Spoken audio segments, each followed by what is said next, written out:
Hey there, I'm John, and welcome to Real Talk Walks. Today, we're diving into something we all carry around, whether we talk about it or not: the things we never said. You know what I mean. The apology that never came out. The I love you that you were too scared to share. The goodbye you didn't get to give. Or maybe the anger you buried, thinking silence was safer. And over time, those unsaid words piled up. They linger, and some days they feel heavier than what was said. Let me say this up front. Letting go of what's unsaid doesn't mean forgetting. It doesn't mean it didn't matter.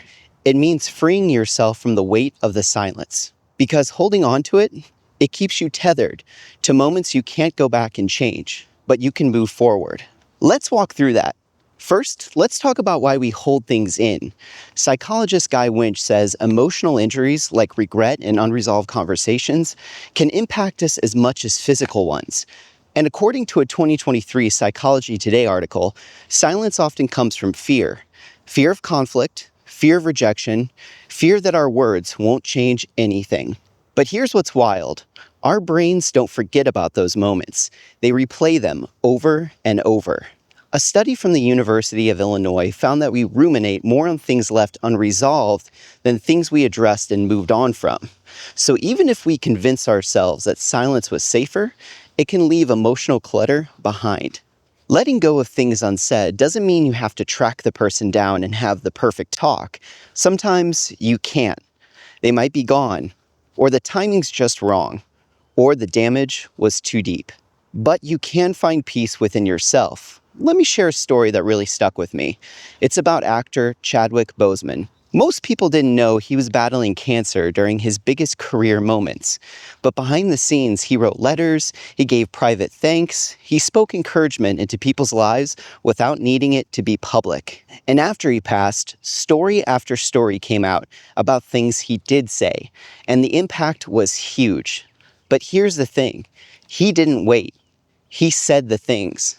And those who received his words got something so many of us miss: closure.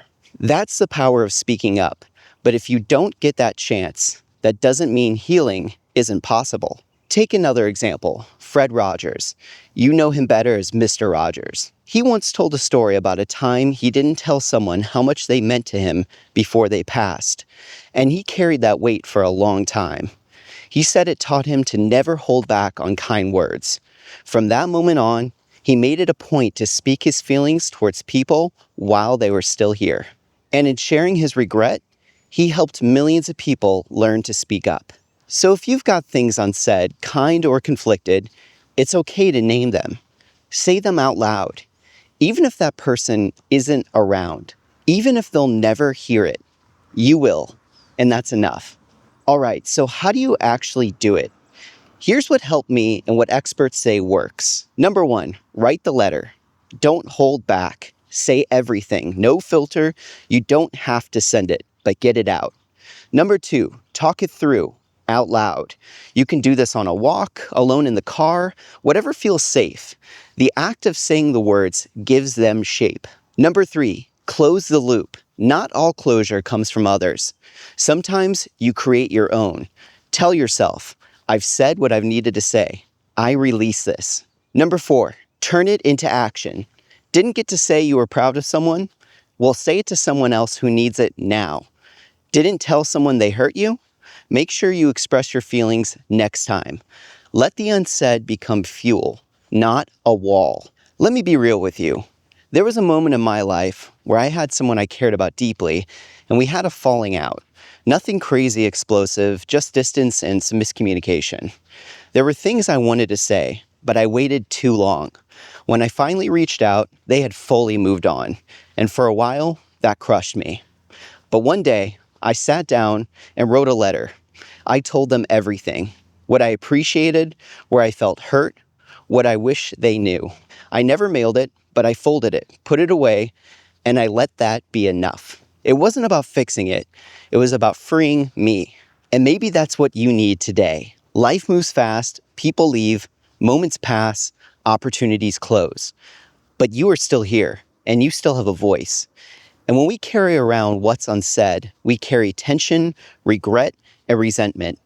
But when we speak, Even if no one else is listening, we release it. You deserve that release. So here's what I want you to do. Pick one thing you've left unsaid. It could be something loving, it could be something painful. Write it down or say it out loud. And then breathe, because you just gave yourself the gift of release. If this resonates with you, drop a comment with one word: released. Just that. Thanks so much for walking with me. If this helped you even a little, feel free to like and subscribe. I'll see you on the next walk.